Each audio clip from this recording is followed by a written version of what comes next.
let's begin with that. Like, just tell me how you see yourself, and tell me how you kind of just explain what you like to do to other people and how you actually understand the world, and what that understanding you kind of put onto other people. So, like, what I mean by that is a little bit confusing, but what you... Let's go one thing at a time. Yeah. What your purpose for, like, just reasons to talk to people, reasons to instigate conversation, you know? Like, let's say you're talking to someone, you obviously ran out of things to talk with them. What's the kind of the go-to thing that you do?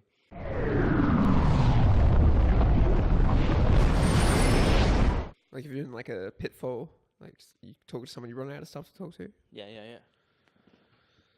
Either you leave, or you small talk. It depends the type of person you're talking to as well. Like, if I'm talking to you, we have a plethora of shit to talk about. If I'm talking to some... Fuck, this is going to sound rude as fuck, but like a simpleton, there's like nothing I can bring up except for like, oh, the economy is fucking horrible, isn't it? Fucking fuck the government. Yeah, I remember a party I went to one time. It was actually at your house, and I was talking to this dude. We ended up just talking about, like, trivial things. The conversation obviously died really quick, but the gist of it is, like, this dude just couldn't. He just fucking couldn't. Like, I don't know. He was just not a very interesting person. And actually, that's a really interesting thing to talk about now, is that the most interesting people are the ones who are just the quickest to give up their selves. You know, they're selfless in their actions, so they constantly just feed you information, essentially. And it's just so many things you can just jump onto, you know? Like, I don't know about you, but there's plenty of people I've spoken to, and then just speaking to those guys, it's just like, oh yeah, you can tell pretty quick when someone isn't an interesting person, you know? Like, I always talk about purpose. Like, purpose is just the true person, you know? Like, I don't know about you, but speaking to the conscious and then the unconscious, I always try and slip into the unconscious. And I do that simply by just talking to someone about their purpose, you know? Like, I don't know about you, but what I do when I speak to someone is I get into a conversation with them with no intentions at all, all right? No intentions. And I let my own character speak to them. And then eventually their character just truly comes out to me. And I reckon, like, a lot of people find me a very genuine person for that. But in reality, I can look at it two ways. And I'll ask you this soon, but I'm all about talking to the unconscious mind, you know? Like, I want to talk to the unfiltered, unegoistic mind, you know? I want to talk to the person who's rich with this collective unconscious, you know? That they just want to... I don't know, like, it's so obvious to me because, like, you can be an asshole about it and just be like, oh yeah, what do you do? Where are you from? That's shit. Fuck you. Fuck off, you know? But you can go about it in a nice way. And, you know, tell me about, like, where you find really good conversations and what kind of the root cause of those conversations really were. I think how I judge an interesting person is if their interests relate to my interests. For me, like, I talk to some people, their interests are in, like, I don't know, cars. Not an interesting person to me. They might have, like, the newest ideas, the coolest shit. Yeah. Not interesting. I talk to some dumb cunt, some simpleton. I don't know, that's a really bad word. But if they have a unique perspective or a perspective that I can see useful or agreeable, they kind of become interesting because you can actually bounce ideas off and you can see how, like, advanced ideas can react with other advanced ideas or even with people that don't have advanced ideas. So you can see how something with a lot of thought to it can actually change when it's with something that has no thought and it's just objective best. Yeah, I absolutely hate people who are just fucked. Like, they're just so narrow-minded and all they care about is just like their small world, you know? Like, social justice warriors are a good example. They just care about hating on politicians, you know, or just hating on, like, the white straight men. They don't even have, like, any evidence behind it. It's more about It's emotional. Yeah, it's more about just the action of doing something against them is all they care about. They don't actually put any thought or any passion into it. It's just routine, basically, to talk shit. And it's so strange because like every single person has a natural routine they go through every day.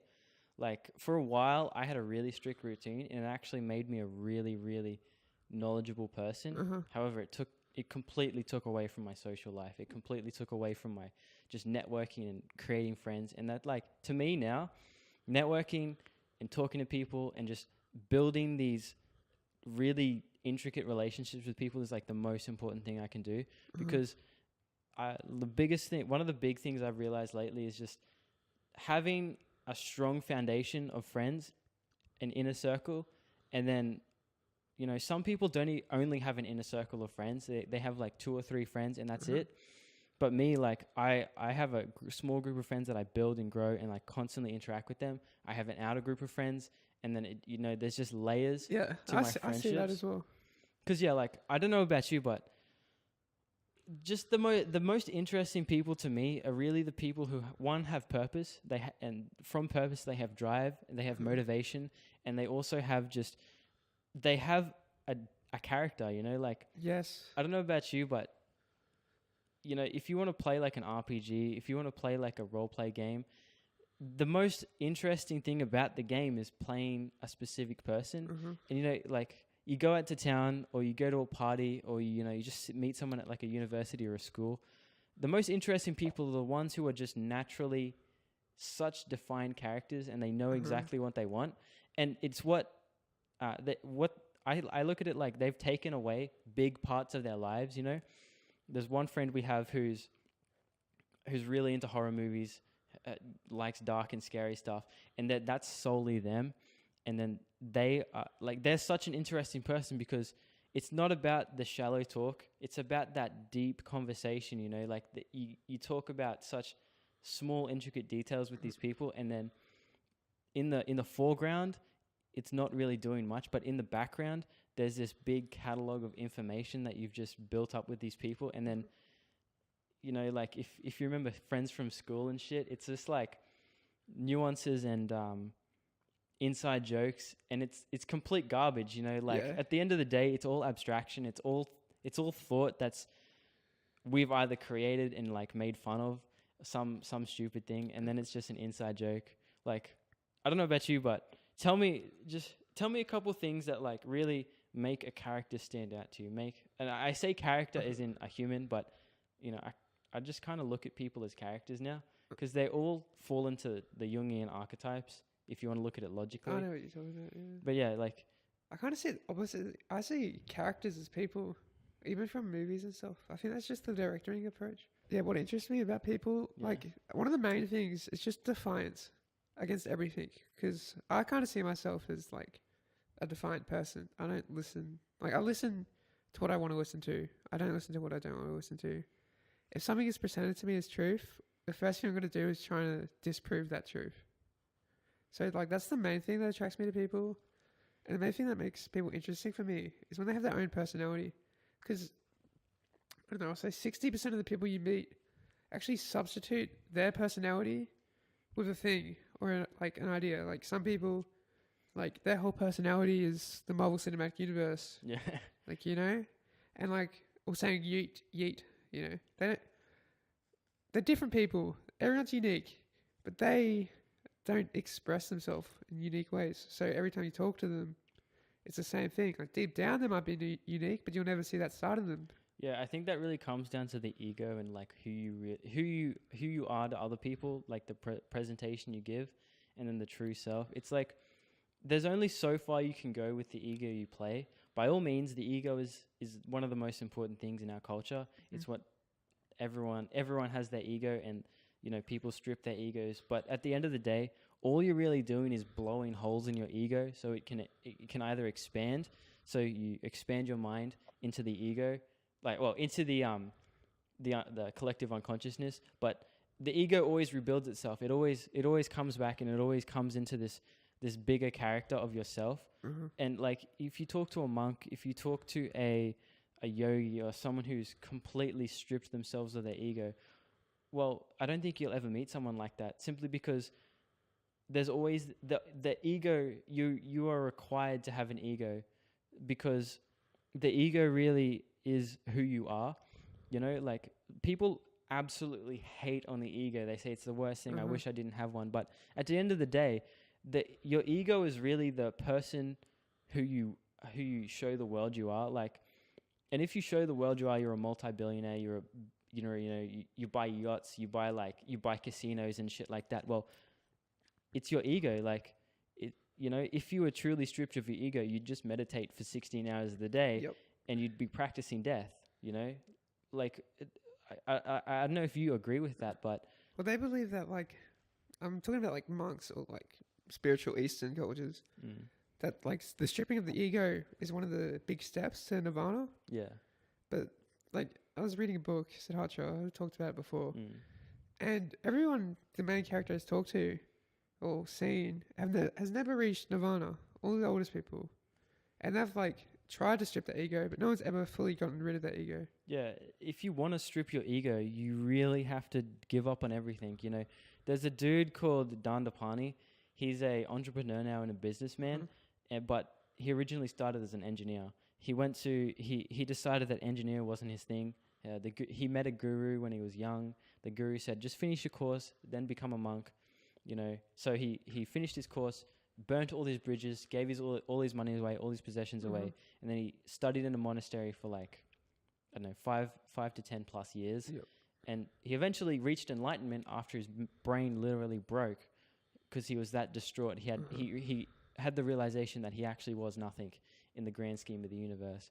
And then after doing all this meditation and everything, he decided to come back to culture. He decided to come back into civilization and preach what he learnt, but also just play the game of life, Like, no one wants to play life anymore. They want to... They look at the negatives, Like, I hate pessimistic people, because pessimistic people, they're literally choosing a destructive path, Like, with every great defeat, it brings with it in its hands a seed of equal opportunity, and everyone looks at the defeat instead of the opportunity. Like, I want to hear your words on this, but my words on any defeat you ever get is that I always think there's a loading period when you're in complete destruction, at your saddest and most depressed point. There is like a loading, like, I call it the slingshot effect, because let's say this is the median point. This is you at your most neutral position, all right? Over this side is positive and over this side is negative. So you're always going to snap back to that neutral. It's just like the human norm. So as you dive deeper and deeper into this defeat, maybe you dive deeper and deeper into debt, two things are always going to happen. You're either going to snap back and get, like I say, the slingshot effect. You get shot into the opposite, or you snap away and lose, and then you're reborn, or you start a new life and you give up this life essentially. But you go deep into the bad side. It always has to balance. Karma always comes back. Yes. And if you're a bad person, you deserve that bad defeat and that loss. And if you're a good person, you're always going to look for that opportunity. And the further you go down, I should be doing it this way. The further you go down into this defeat, you're just going to see more and more opportunities, because if you're neutral, you're seeing equal opportunity and equal destruction. I don't know what is the negative. What is the opposite of opportunity? I don't know. Anyway, you're always going to see that positive, and you're always going to see the negative. So you can be this far, like at the very edge of death and destruction, but it's so easy to see opportunity from that point. You have to see through the negative. But as you see through the negative and the positive, once you get to that neutral point again, you've trained yourself to see positive at the very worst. So as soon as you get to that positive neutral point, it's so much easier to get back to the top. It's like once you reach the top, all you can do is go down as well. It works both ways. But give me your take on, pretty much karma, and how that karma balances in your life. I think by accepting failure, like being a pessimistic, accepting failure will just breed more failure, because by accepting it, you're not actively trying to stop it. You've given into it, And it's the whole fear of not like being disappointed, not being let down. Like, as you said before, we made these fears ourselves. And you're not going to get anywhere like thinking, oh yeah, well, this won't happen to me, so why not, you know? But the whole thing is you have to take risk, otherwise you won't go anywhere. And like by not taking risks, you're just going to fall more down the slope. It's like, say there's a cliff, right? I'm just making this up. And you're falling down the cliff. And you have to make a jump to like a balloon, right? If you don't make that jump, which is the risk, you're never going to win. Yeah, you're just going to keep going down no matter what. You just accept your fate. But you have to take risk. Yeah, Steve Jobs actually, an interview from the late 90s, Steve Jobs, he gave an interview on like how he became so successful. One was because he wasn't afraid to try new things. And two is because he realized that things only really become serious when we're 30 or 40. Because like right now, everyone says that we're in our golden era of our life. We're in the most important part of our life right now. And that most important part is literally, we have the opportunity to make mistakes because one, we don't have any big debts we have to pay off. We don't have a house. We don't have a car. We don't have any mortgages. We don't have, extended family to look after or anything like that. So it like, and our parents are still alive. So the real failure is really not being able to, pay your rent or pay for food or anything like that. And, you can always get a job. You can always get something like that. But what I'm getting at is, and what Steve Jobs was getting at is, by not taking the risks now, one, you don't learn how to take risks when you're older. So you accumulate the ability to make accurate risks, Mitigating risks is why successful people become so successful. If you've heard of Dan Bilzerian, he's a poker player. He's a millionaire poker player. Mm-hmm.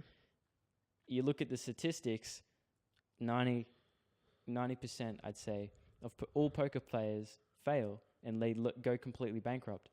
But Dan Bilzerian he isn't a good poker player. He's a good risk mitigator, Mm-hmm. He knows when to fold and he knows when to get out of games. But at the end of the day, it's all up to chance and all up to a random sequence of actions that drive you to make a decision. And that decision is based on knowledge of previous events and previous past experience. So by not making mistakes and not actively chasing down fear, destroying fears and taking risks, you're only hurting yourself in the long run because now we actually have a cushion. We have our parents, we have family, we have friends to rely on, and we're in an environment that is completely conducive to growth. If you're looking at failure when you're in your 20s and even in your like teenage years, you're already on the wrong track. You can always switch your mindset, and the longer you leave it, the more neurotic you get, and the deeper you go down the rabbit hole of either success or failure. But just quickly tell me about how your purpose drives you, and how frequently you actually have a discussion with someone about purpose, and how many times they actually can tell you. So just answer. There's a few people I can talk to about this, like you, my housemate, not even my parents really, but like when you have an opportunity to talk about this stuff, you should fucking take it, And I think really, this might be a tiny bit off topic, but it relates to what you were saying before. It's all about the little things, like custom kind of habit is interchangeable basically. Creates who we are, or creates how successful we are. So really it's about changing your habits to become positive habits. And you can't get rid of your habits, you have to replace them. So you have to replace the bad habits. It doesn't have to be a good habit, it just has to be a neutral habit, and then you slowly build your way up. So my habit can become talking to people, Like my habit before could be sitting in my room staring at the ceiling. Eventually I force myself, like not drive, I force myself to go outside and talk to my housemate about purpose. Eventually, after forcing myself enough, it'll become habit, and then it'll become better than habit. It'll become productive. It'll make me a better person. And I think this is where the only real bad card comes into play with being that environment that's conducive to growth is if you're in a genuinely bad environment. Let's say you've got an abusive housemate, you've got abusive parents, or your friends are all very obviously going down a track that's not that is very obviously not a good way to go. Yep. Like, let's say they're starting to try serious drugs, Yep. or their drug habits are getting really serious. You know, they're becoming daily, or by all means, every chemical on this earth is definitely for a purpose and a reason. And, you know, you can drink water every day, it's going to keep you alive. You can eat every day, it's going to keep you alive. But if you drink dirt water and you drink and you eat junk food all day, it's like I said before, it comes down to a matter of decision, and that decision is based on previous knowledge. Exactly. So by reading, by learning, by actively participating in your environment, the small things, like you said, build you into a much, much greater person. And, you know, if you work on, let's say you're a university student, like, you know, like your position now, you're trying to be a director. If you, every single day, you take 5 minutes out of your day at the very minimum just to watch one video on directing every single day, it just accumulates. Like, the biggest thing with our society today is really social media, in my opinion, is what I kind of fall onto, but habits that are so ephemeral, you know, like quick dopamine hits, that like things top that 10 videos on YouTube. Top 10 videos, you know, liking, just so like scrolling through social media, anything that's ephemeral, like just posting a photo for likes. All we really have is time at the end of the day. Everything else is built on past experience and past environments, but all we genuinely have is a estimate of the time we have to live. And with all that, it then just simply becomes down to decision making. You know, the most richest people, the most successful people in life are the ones who are just gone into, like I said before, the slingshot theory.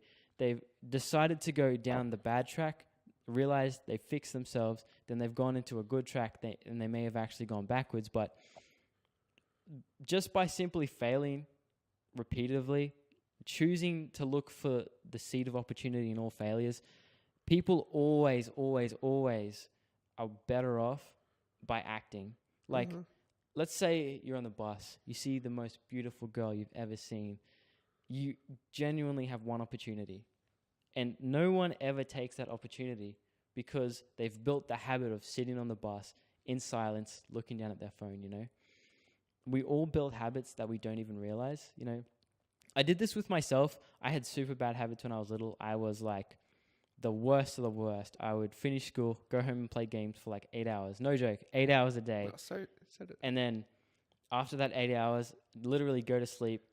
I'd be an insomniac because, you know, I'd be like literally addicted to the screen. Yep. I couldn't sleep. It would affect my next day. And it was just consistently eating away at things I could have been doing more conducively. And then I just tried it, you know. I don't even remember the video I watched, but there was a video that spurred my thought to try a different routine. And the routine was simply just reading in the morning and reading in the night. I started to do that every single day. I haven't done it every single day, like that's fact, like I'm not a perfect human, but you know, no one even wants to try new things anymore. It's so stupid to me. Like, it's sad. It's sad that we are conditioned to go into an environment where we only learn one skill. Like, this is why I hate university, you know, because it's only training us one ability. You know, it's only training us to do one simple thing. Like, it's literally training us to get a job. That is limiting us in itself, you know. With a job, you can never raise your income. You can never own your business. There's no business management behind it. There's no business skills that you get taught. You simply learn one job. And is it worth 2 years to 7 years of your life? It's really up to that, you know. But yeah, tell me some motivating thoughts, some things that really drive you to, one, follow your purpose, and two, seek new opportunity. I kind of have a thing at the back of my brain. There's a Freudian thing for it, but there's kind of just a sentinel behind your brain. I think Sartre says something about it. But I just have this thing where I don't do it on purpose, but I monitor my intake of knowledge. Like, I actually start feeling bad. I start feeling like I've wasted a day if I don't pick up a book in the morning, or if I don't read or write at all. Absolutely. And I can't do other things being happy. I have to fulfill a quota before I can actually feel happy and play, because you need breaks. Like, you can't just learn and learn and learn. And that's the same thing. Like, people say, oh yeah, if I could, I would just be in break all the time. I'd be partying all the time. But you wouldn't be content, because there's it works both ways. It's like Newton's first law or third law. Every reaction is an equal reaction. If you want to party, if you want to learn all the time, you need a break. If you want to break all the time, you feel the need to learn because you don't feel your break is justified. And I have that going for me. And I think you personally actually gave me this habit. Like, I used to read, but not as often until I talk to you. Yeah. You told me the whole routine of an hour in the morning, hour at night time. And I just picked up the pace, and it's really who you know as well. Yeah. It actually takes some luck to become driven in a way, or become learn to force yourself. Yeah, absolutely. Unproductiveness just breeds more unproductiveness, So the more driven people you meet, the more driven you become. Like you said, you told me this a try ago. Surround yourself with people that are smarter than you. It'll make you smarter. There's no way you can get smarter if you're still hanging out with, the 5 friends you had since grade 1. It's chances are you're friends with them simply because you were a similar person. Uh-huh. I've said this a lot, and one is you always need to hang out with different people, all right? No matter who you are, no matter what you do, always build networks, always network, because no one really realizes how gargantuan the world is, Here's a challenge. Count every single person you talk to, every single person you see on the street, and then count how many people of those people you talk to. I would say it's in the thousands. The ratio would be 1,000 people to one person you talk to, No one really understands how big the world is and how much opportunity really just sits in the world,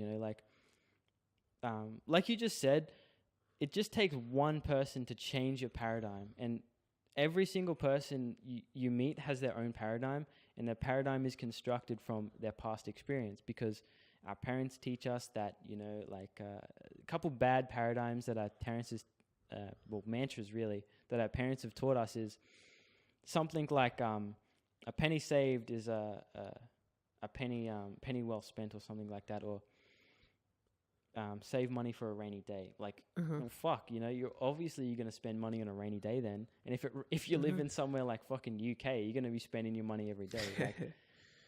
The biggest thing about becoming a better person and becoming a more motivated person in life is really to test your fears and really see what you're actually scared of, There's 2 fears you always experience, all right? There's 2 fears every single person is guaranteed to have. Fear number 1 is the fear of heights, and fear number 2 is the fear of loud noises. This is something we've learnt from our primal era and our primal age. And when we were children, when we were babies, these are the only 2 fears we always have, guaranteed.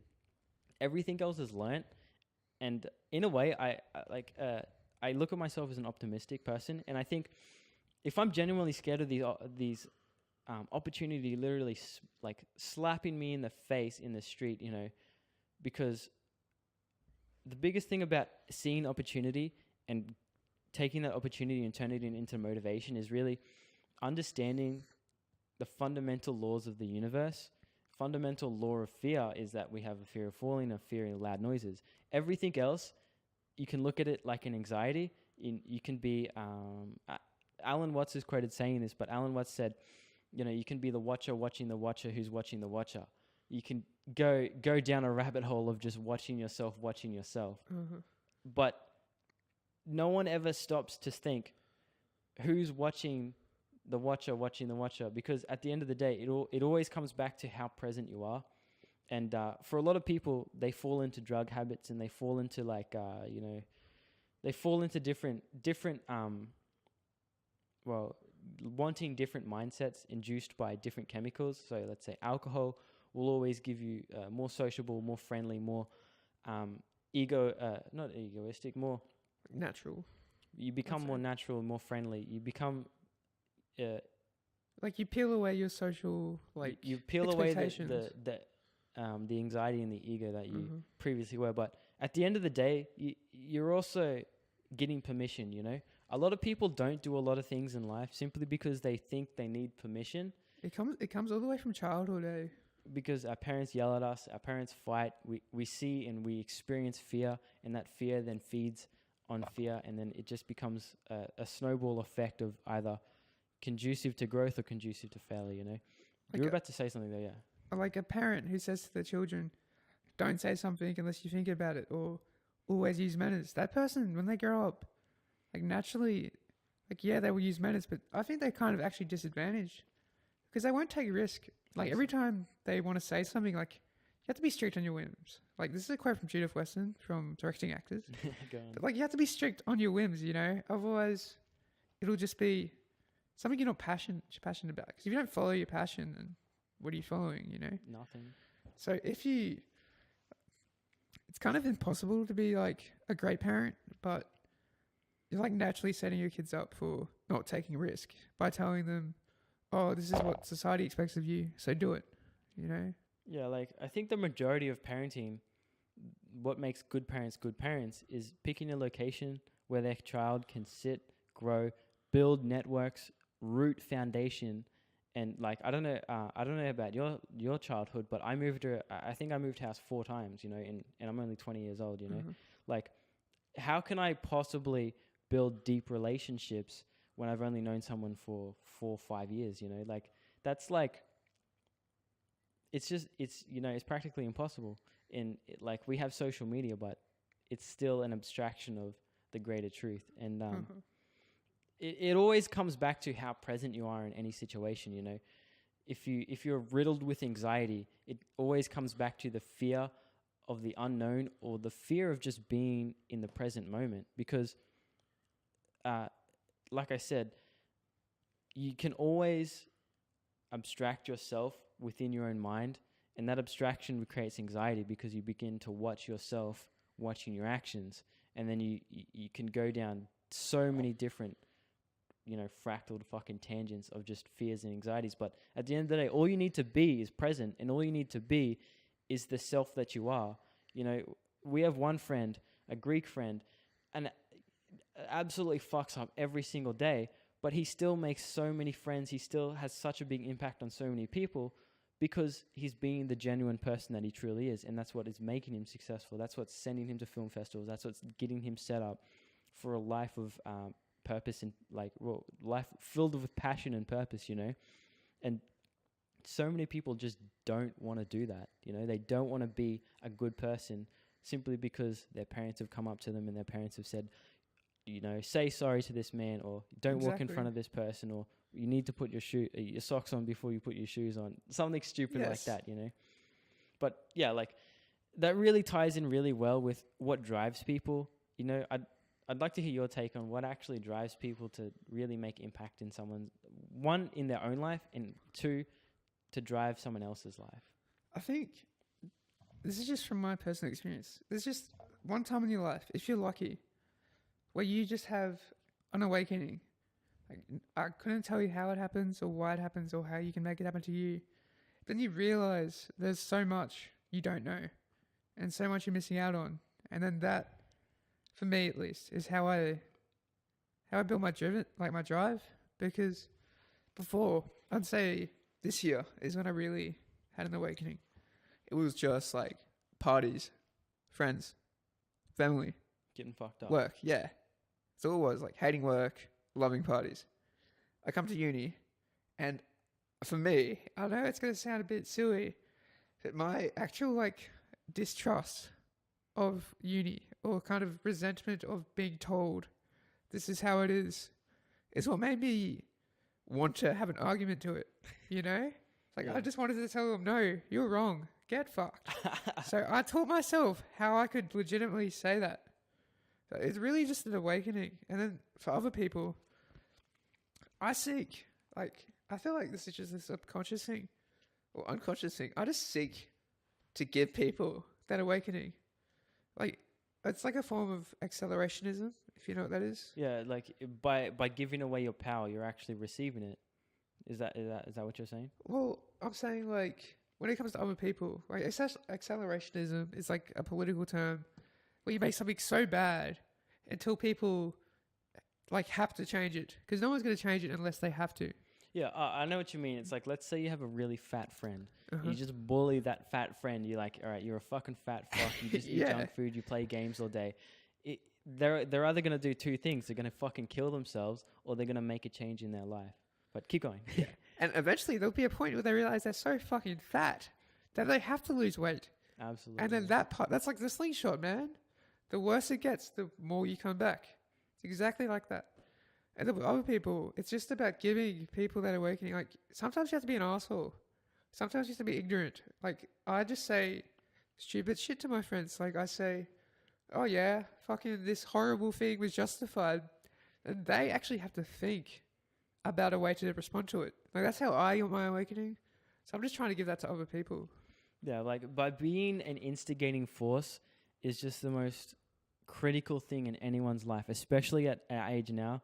Because you talk to someone who's in their 30s and 40s, they're in their ways. They're absolutely stuck in the person that they think they are.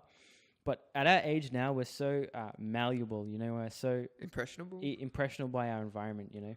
I think of an impression is like dropping like, I don't know, pushing a bit of cheese through a grater. We lose part of ourselves on the grater, but the part that comes through is the shape of what we truly wanted, you know.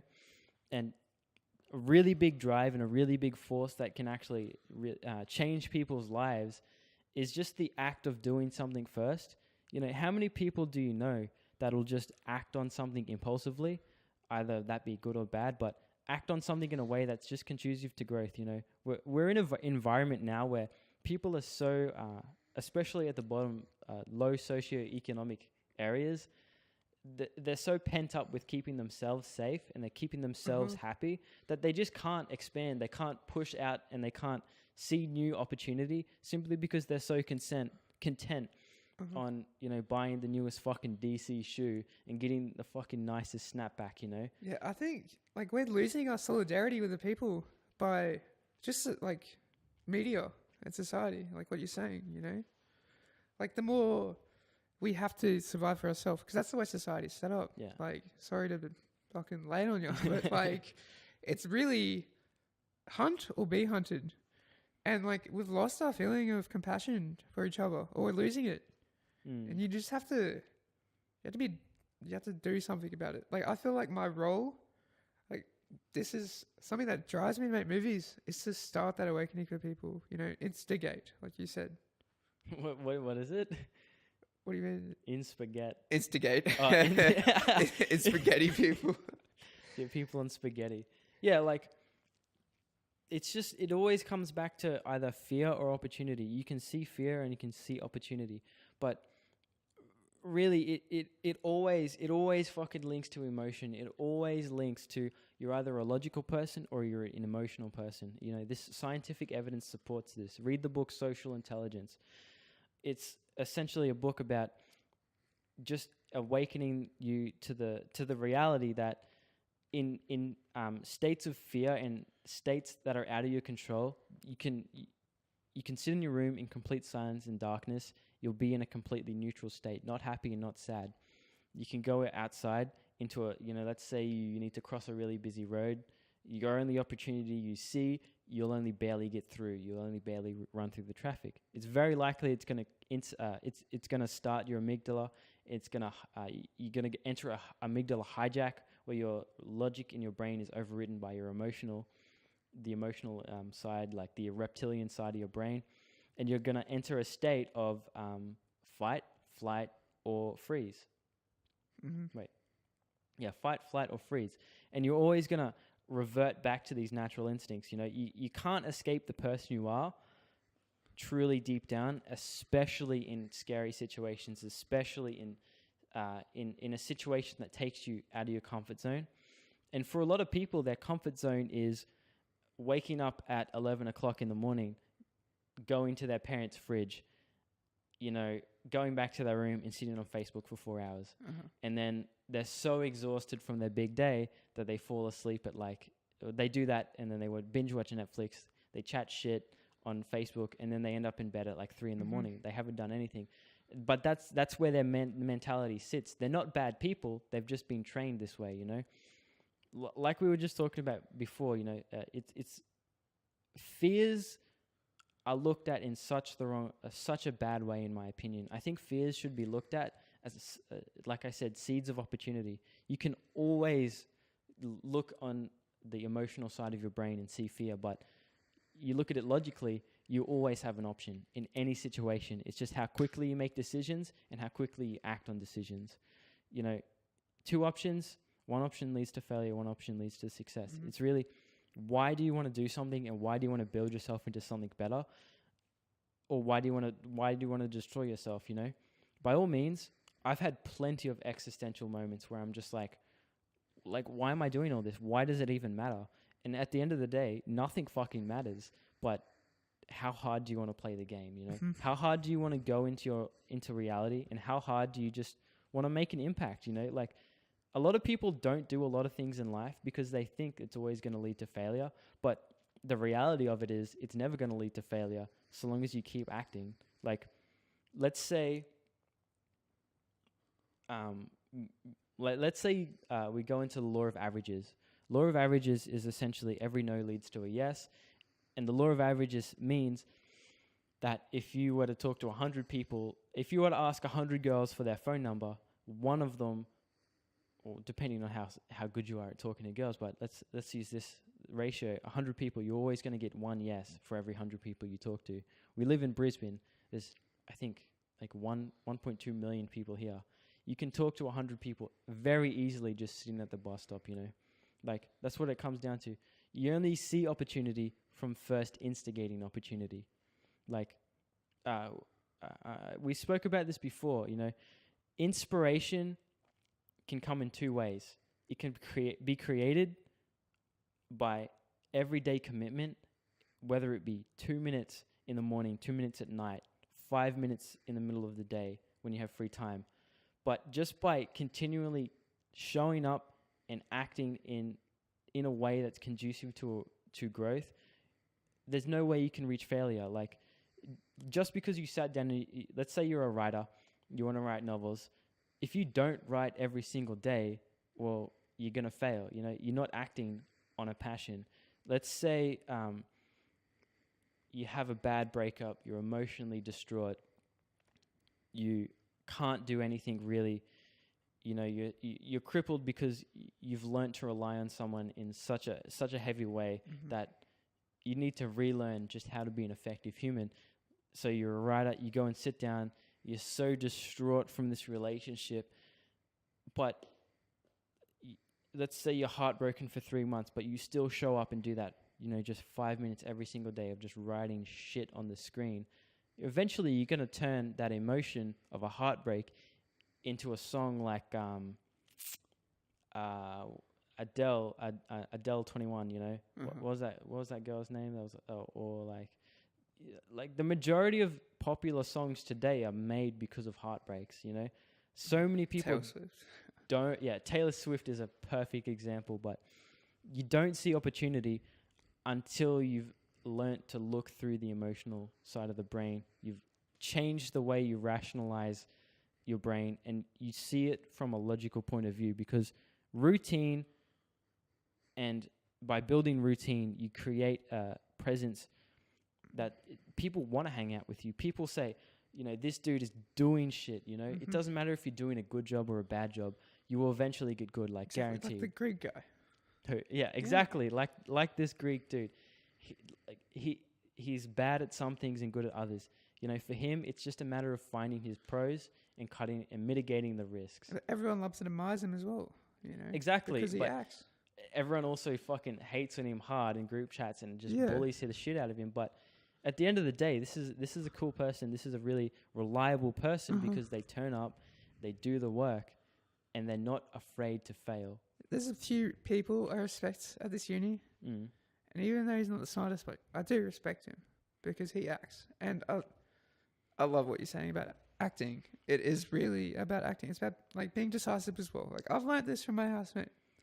When someone says, "Oh, do you want to go out?" There is really no maybe.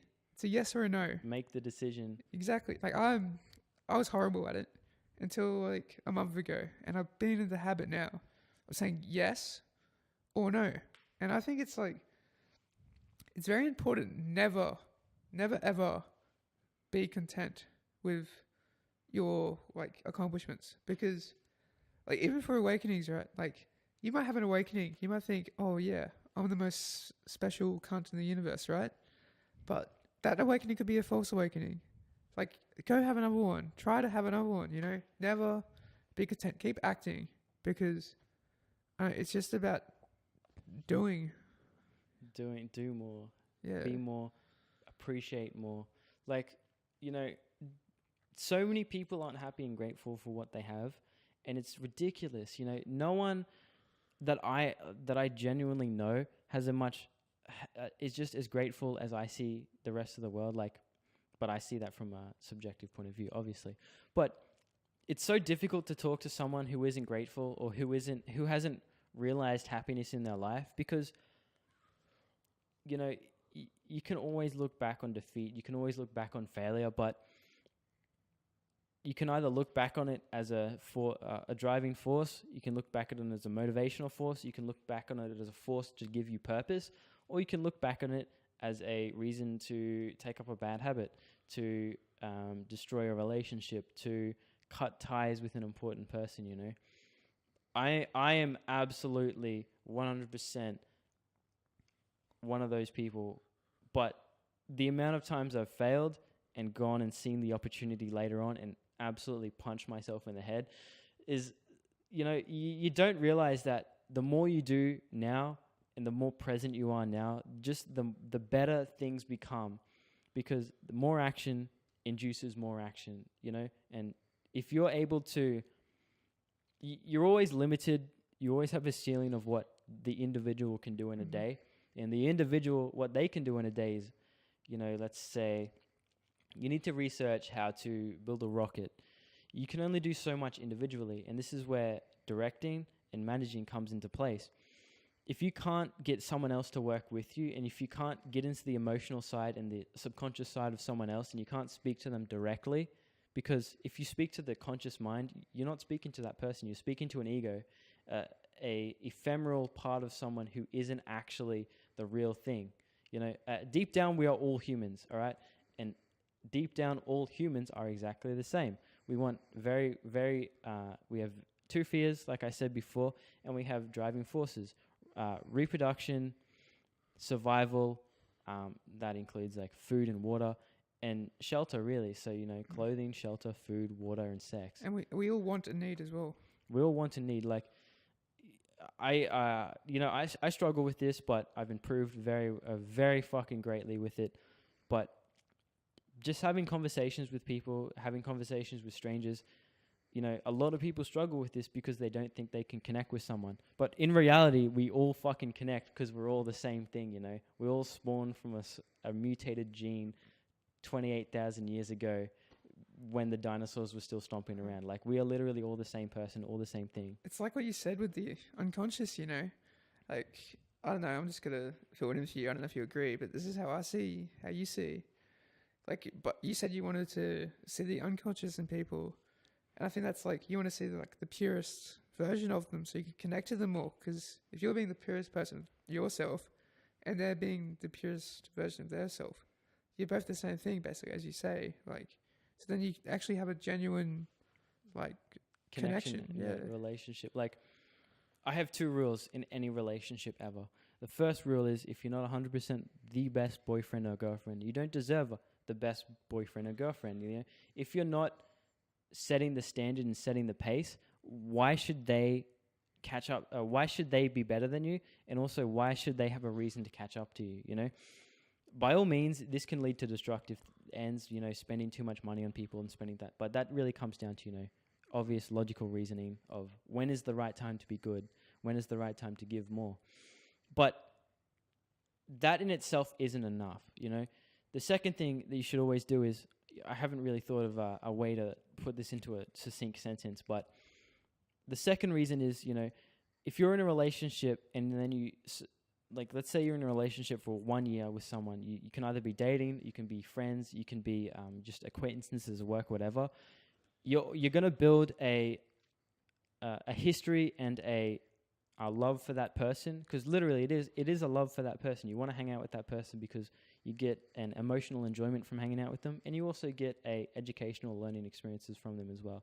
A couple other reasons, but that's really a few basics elements of it. But if you can't really connect with that person, and then let's say you're in a relationship and then you're dating them for a year, and then here comes along another, just a random person off the street, you know, and then you just feel this exact same or even greater emotion with them, and you've only met them for a day. Why should you stay with the same person when, let's say you're with the person number one, you're building at 10% every single day. Mm-hmm. So your love for them grows by 10% every single day. But you meet someone new, the love for them grows by 100% every single day. It's just not conducive to stay with the person. You know, this really comes back to the fear, to big fears that are deeply seated inside of us, is just the fear of being alone and the fear of not having anyone else to rely on, because we always rely on our parents, we always rely on someone else. But you need to not see the fear and see the opportunity, you know? You can swing from fucking vine to vine, or metaphor really for girl to girl, but you're always going to settle, and you're always going to have a vision of what you want, and what you get is just a deviation from the truth. You know, you can't have what you want. You can't pick and choose. You know, if you've seen the video, it's not a build a bitch workshop, you know? It's like with anyone, you have to fall in love with their failures. You have to fall in love with the ugly side, because that's the true side that you're going to see at their worst, you know?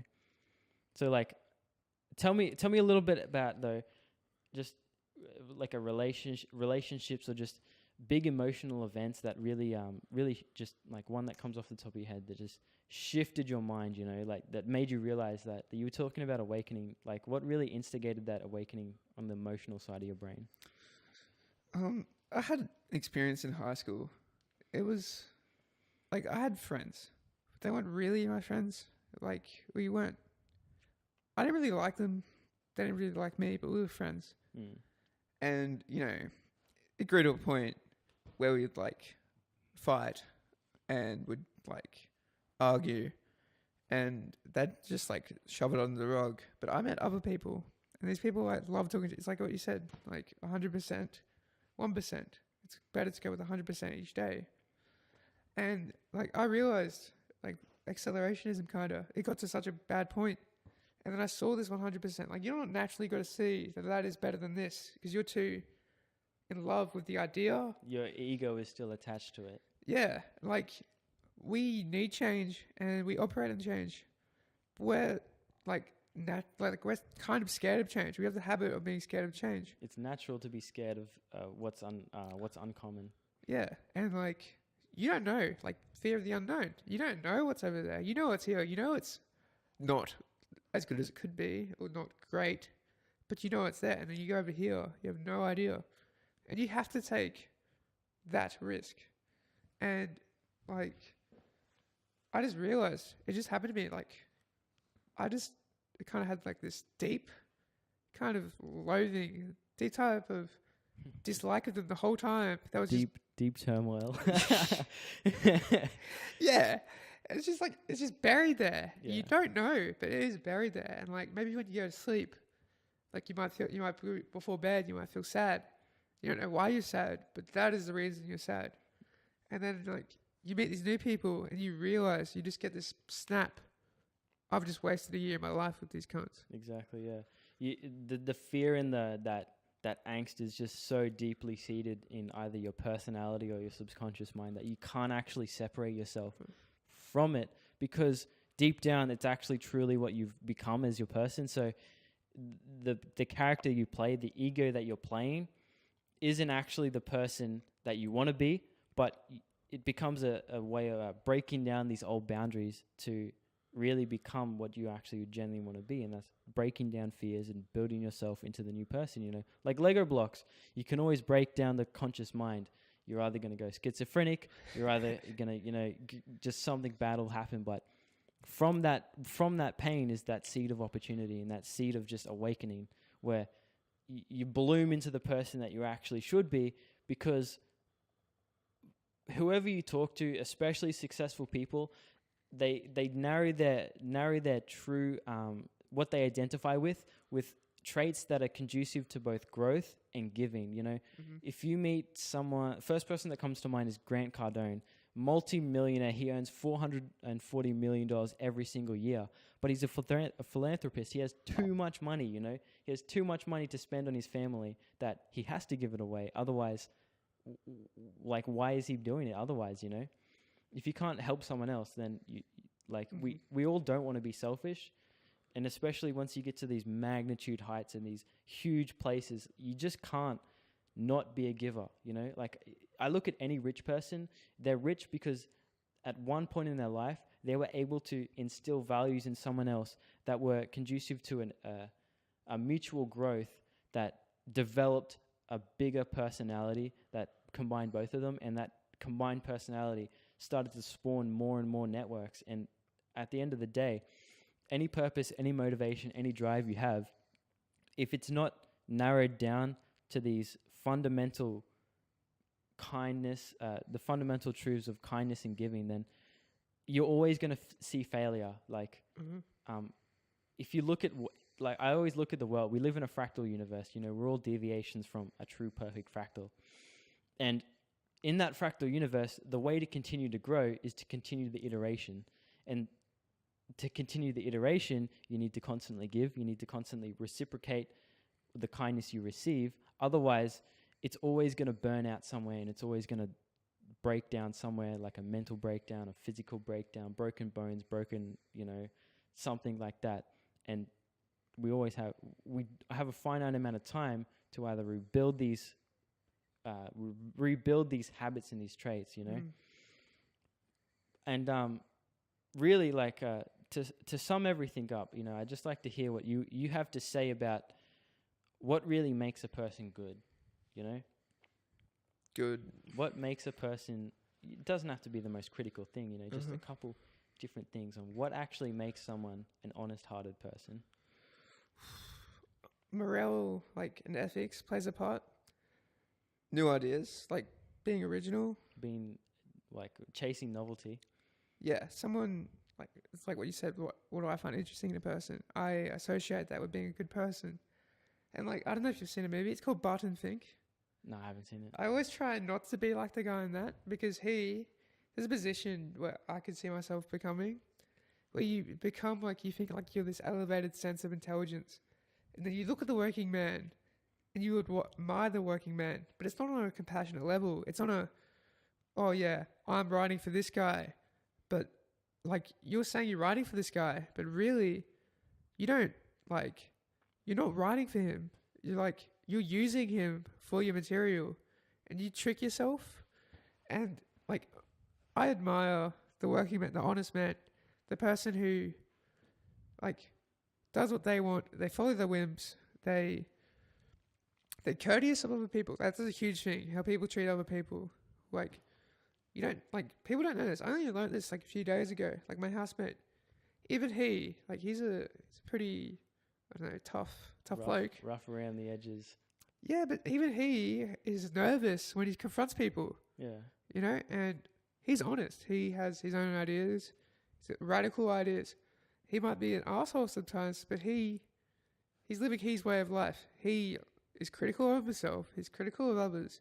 But he's not doing it for a selfish reason. Like, he's not doing it to put himself higher in society. He's doing it for the other person and for himself. On a, like, just people, really, I think, people with compassion and solidarity for other people, because we lose it. Like, it's not something, we start with it as a baby, you know, we start with natural things, 2 fears, and we start with the natural ability to be solidarity. It's like when we're primal, we have to be packs to survive in the wild. We have to stay together, and it went from surviving in the wild to being happy. You know, so people who actually, like, even if they don't admit it, people who actually care about other people, really, that's it. Yeah, like with animals and tribal instincts, it really comes down to building ideologies that people agree with. Because, you know, if you look at chimp societies, there reaches a point where the general populace of the chimp society becomes so big that everything breaks down, and then there's finally the alpha male is confronted by the underdog, and then they form two different tribes that fight out, and two things happen. They either the two tribes split because it's overpopulating an area, or they literally fight to the death, you know. And it's all based on these big ideologies and these big fundamental truths that they live by. And then, like, the society we live in now is overpopulated. We live in a world that there's too many humans to really go around. But I don't look at it as a bad thing. I look at it as there's so much opportunity, because if there's so many people living out there, that means there's so many people doing fuck all with their time, and then they can just give that time to you. Because why?